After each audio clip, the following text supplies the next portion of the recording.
How's it going, everyone? My name is Jovani and welcome back to another video. Today I'm traveling several hundred miles to get my new truck home. As you can see, this is my new truck. It's a 1976 C30 double cab dually.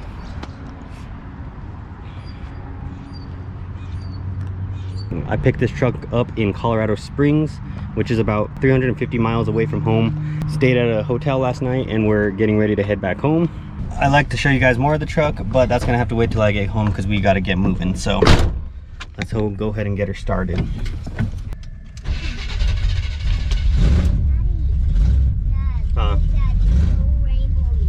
Yeah.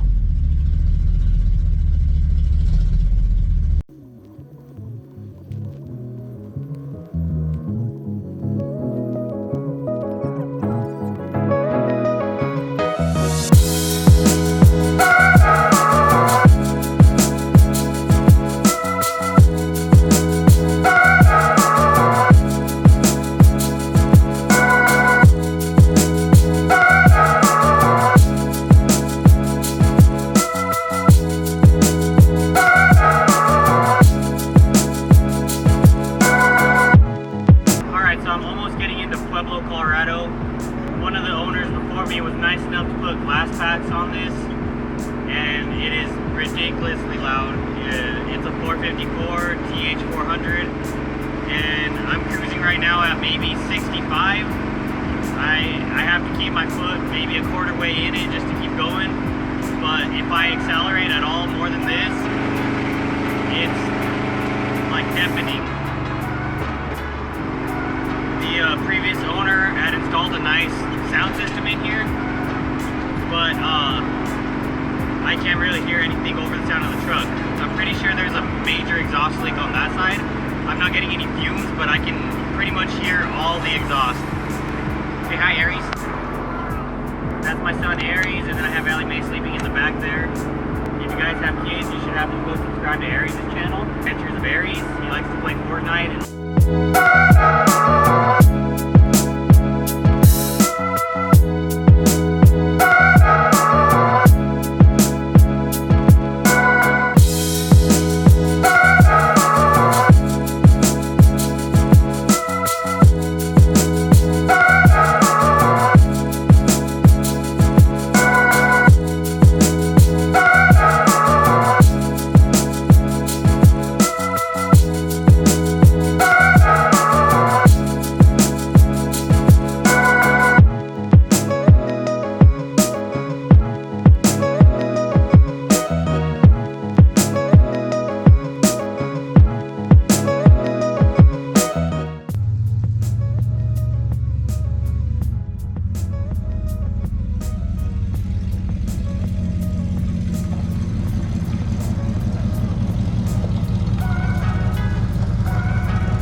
Alright, so the truck made it here just fine. I'm back home. I'm parked right next to my C20 that we're LS swapping. The truck made it here, no issues whatsoever. Honestly, I didn't even use that much gas, which is just really surprising.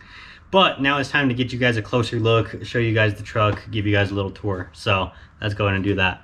Alright, so first things first, as you guys could see, 454 engine, and yes, it still is in there. This is a 1976 C30 pickup. The reason I got it is because it's a 1-ton double cab dually. As you guys can imagine, this thing is pretty massive. It's not exactly lined up with the C20 right here, but this is a C20 long bed, and you could see just the difference in size between the two. Let's go ahead and give you a tour of the inside first, and then we'll walk around the outside and I'll show you guys everything else. All right, so inside, I mean, it's in typical 76 truck condition. Seats aren't completely blown out, as you would expect in most trucks this old. Nice aftermarket wood grain steering wheel.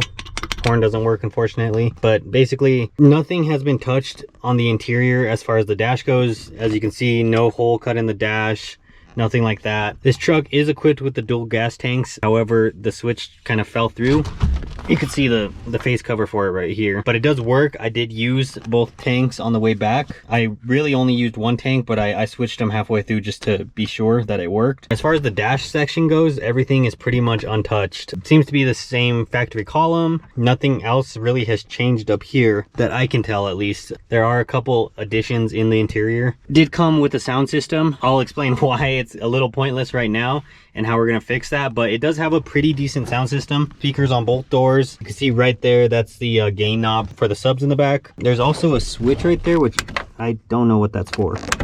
Also, I believe this is a brake controller. So yeah, that's pretty much it for the dash section. Nothing really exciting up there, but it is in nice condition. I believe this is a new dash pad, dash covers. Underneath the seats is where the radio and the sub sit for the sound system. So luckily I got a really good guy that had the truck previously. He didn't cut the holes in the dash like everyone else does. He decided to keep it clean in the front and install everything under the seat, which works just fine for me. Back seat in pretty decent condition. Nothing really to complain about here. I forgot to show you guys one of the features in the back. Rockford Fosgate sub, and looks like two 6x8s in the back. These aren't the original doors for this truck. They have the original door panels, but the doors themselves are different. I'm not exactly 1000% sure why doors were changed, but I did get the original doors included with the truck. Also, as far as the rust goes, this truck was from Colorado, which it does snow there quite a bit. You know, there's your usual rust spots on the outside, and then one spot that's notorious in these trucks is right here on the floorboard. You can see pretty much the ground right there. That's really it though. It's not as bad as other trucks from the south or the east coast be, and I believe it's about the same condition on that side as well. And that's because these door seals tend to leak and drip down to right here where the water pools up. All right, now walking around the outside, you can see these are new wheels. I am not 100% sure on the brand of wheel they are. I was told they're MHT wheels, but I know MHT makes, they're kind of like the parent brand for a bunch of different brands. So not exactly sure if they're like fuel wheels, I'm not sure. But they do have some newer tires on them. These are Attrezzo SVA1s. Let's see what the tire size on these bad boys is. So these are 245/45 ZR20s. So 20-inch wheel in the front as well as the back, I believe. Tires and wheels, I dig them. They seem to really suit this truck. I like that they kept the hubcaps, Chevy hubcaps. That looks really clean. In the back, we also have the same wheels. Obviously, it's a dually, but these ones are 235/55 R20s. 20-inch wheels all the way around. We're back here. I know a couple of leaf packs were removed on the rear here, and I believe it has maybe like a 5 or 6 inch drop in the back. I still think the back could be a little bit lower. I'm just not sure. I haven't really crawled under there to check, but I'm not sure how close that pumpkin is to the bottom of the bed. That might have been why they stopped where they did. Rear fenders aren't terrible. I mean, you could use a little patchwork here and there. There's our bed. I'm not sure if this bed might not be original to the truck. It looks like it's orange. The biggest part for these is the dually fenders. Those are a little bit harder to come by. These ones aren't in super good condition, but they're decent. They could be patched up. Other notable rust spots would be the bed, obviously. It looks like someone had a gooseneck ball right there at some point, but other than that, just a lot of wear and tear on the bed area. Walking around the back side now. Same set of wheels on this side. Like I said, it has dual gas tanks. Not sure what this is. I actually don't know what that hole is for. All right, let's go ahead and pop the hood. Check out what's under here. Oh, that's a heavy hood. So under here we have a very nice 454 engine. Not sure the originality on it or anything.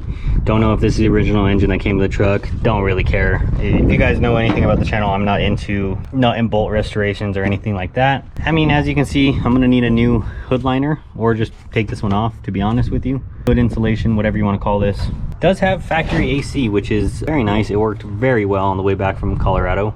This has the, I forget what it's called, hydraulic boost powered brakes. Basically the brakes run off of the power steering pump instead of using a vacuum canister. So those work really well, surprisingly. Had no issues there. Big aftermarket air cleaner. Under there, a little peek, that's a Holley, I think it's a 600 double pumper. Don't quote me on that. I believe it is a Holley 600 or 650 double pumper carb. Thing is tuned very well. No real big issues on the highway. It does have 346 gears, 356, somewhere in that area gears. in the back, which I believe kind of killed some pulling power going up some big hills and stuff. I was barely pulling 55 going up some of the bigger hills in Colorado. Engine wise, it needs a little bit of tune-up work. It's not a young pepper anymore. It definitely could use a little bit of work, which I do have some plans for. I'm planning on keeping the 454 in here for as long as I possibly can. You know, obviously we have the ability to swap LS's into them. Just for posterity's sake, I would like to keep that 454 in there. Right now they're worth quite a bit of money, and I could probably honestly sell this for, you know, a pretty good chunk of change and drop an LS and probably make some profit off of it. I don't know, I want to try to keep a 454 in this one, just as a general kind of shop truck, puller, trailer puller, the little things here and there that I need to pull with. I feel like this truck can do that job. And like I said, surprisingly, the gas mileage wasn't terrible. I'll go inside and do some calculations. I only used, I want to say, both gas tanks were filled when I left. I used 4 gallons the first stop, and then I used 7 gallons the next stop. And then I drove it all the way back home and made it with a quarter tank. I drove it to Taos, New Mexico with a quarter tank. So I'll roughly do some calculations there to figure out my gas mileage, but I would say it was at least in the 10s or 12s. I was really expecting it to be in like the 6s, and that's what I was prepping for. So that's why I stopped basically every town I stopped in. I stopped at the gas station. I would only be able to put, you know, 4 gallons at a time. So that was really surprising to me. Pretty much a big relief. But now that we've gone through kind of everything, I think I'll hop in and take you guys for a short little cruise. You won't be able to really hear me because, let me show you guys something. Not the guy I bought it from, but the owner before him was kind enough to leave me with this Cherry Bomb glass pack exhaust, and this thing is just ridiculous sounding. You can't talk, you can't hear anything on the way back or on the highway. In town it's not terrible, but this is definitely going to be like one of the first things I get rid of. Just exchange it for, you know, like a Flowmaster Super 44 or something of that regard. Let's hop in and go for a little cruise. Oh, one more kind of interesting note. This truck, this is the gas tank switch. Now in later models, everything was done through this interface right here. Basically you have a rocker switch. I believe you press down firmly and hold it or something, and it controls a solenoid that actually switches your gas tanks for you, and then it also switches the fuel gauge over. This truck, it has this valve basically, and I don't know if it's cable actuated or an actual hydraulic valve, but basically right now I'm pointed at the driver's side gas tank. When this point goes up, I am using the passenger side gas tank. The switch is actually buried in here somewhere, or you can see it just peeking out back there. I tucked it in there because that's as far as I could get it to be able to switch the gauge. But all that switch does is control the actual fuel gauge itself. So I thought that was just an interesting little tidbit of information. I believe this was probably the last year that they had this manual style valve. All the other years, like I said, use an electric solenoid. So let's go ahead and start it up and we'll go for a little cruise.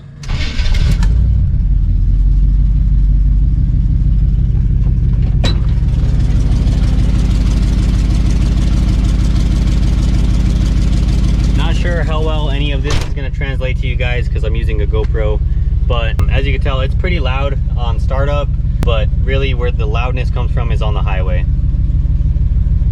So we'll just take it up and down the road a couple times, you know, just so you guys can kind of see and hear the truck driving. Honestly, I was preparing for a lot worse. I was actually kind of surprised with the overall condition of the truck when I got there. I expected it to be a little bit worse condition than it actually was. Just, you know, it's a 76. Some of these things, especially the 1 tons and you know, C20s, they're used and abused. They're not made to be pretty, you know, they were work trucks. So a lot of these things have been worked to death, but this one, surprisingly, just the guy that owned it had a shop, and really I didn't have any issues.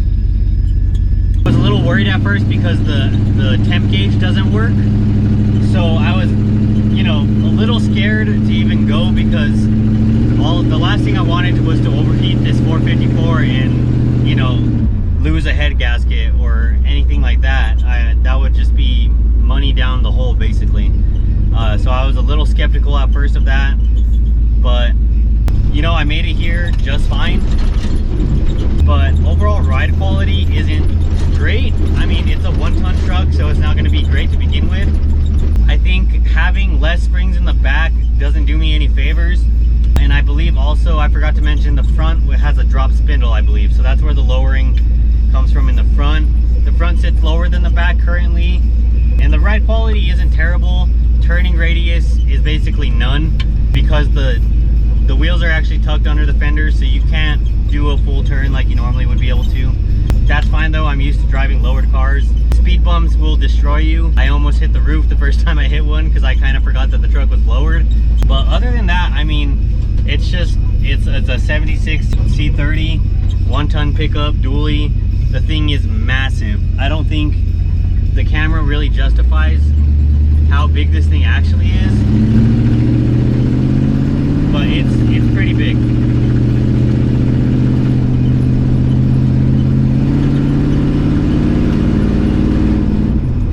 It basically takes up an entire lane on the road, so any left or right movement and you're crossing the line. You can hear the 454 in the background, hopefully. I hope it's not just all distortion for you guys. Sorry, I have the heater on and it's roasting in here. Heater and air work great. The carburetor seems to be tuned pretty well. It does need a choke, which I can't find the choke in this. I'm not sure if it has an electric choke or a manual choke, but either way, I don't see any provisions for it over here. You could use a choke though. I noticed when it's cold, especially the weather right now is like 50 degrees, it doesn't really want to start. You have to kind of feather the gas a little bit for about 2-3 minutes. If you try to drive it too early, it will die on you on the road. You know, these are just typical carburetor things. I'm hitting a little bit of an open stretch of road right now so you guys could be able to hear it.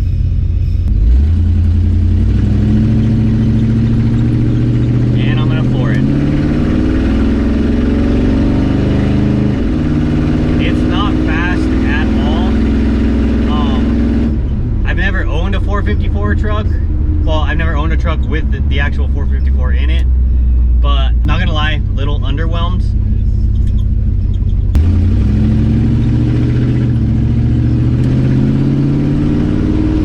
Yeah, I was a little underwhelmed, but there's a lot of different factors. Obviously, this 454 is, if it's the original, it's gonna be a little bit tired. We're talking almost, I think, 40 years old, a little less than 40 years. The rear gearing seems to affect things a little bit. It doesn't really want to hook, it just kind of floats.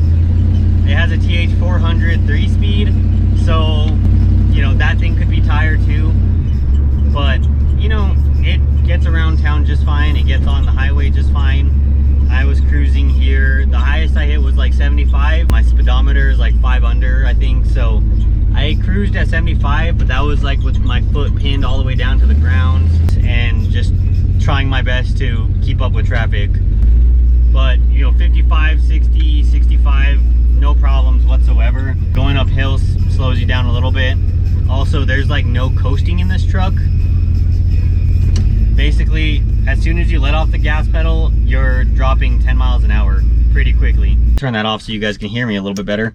But yeah, so basically once you let off the gas, you're losing speed pretty drastically. I barely had to use brakes the whole way up because all you do is let off the gas and you'd already be going 10 miles an hour slower. So yeah, I mean, for its age, for its size, it's in overall really good condition. And then the reason I got it, well, not only that I needed a truck, but we're gonna be doing some cool things to this truck on the channel. I think I've never owned an actual Square besides the one that we're LS swapping, and I thought it would be a cool, fun idea, something to do for the channel. I got myself a nice little shop truck, and yeah, I think it's a great truck, and I think that you guys will enjoy it, and I think we'll have some fun with it.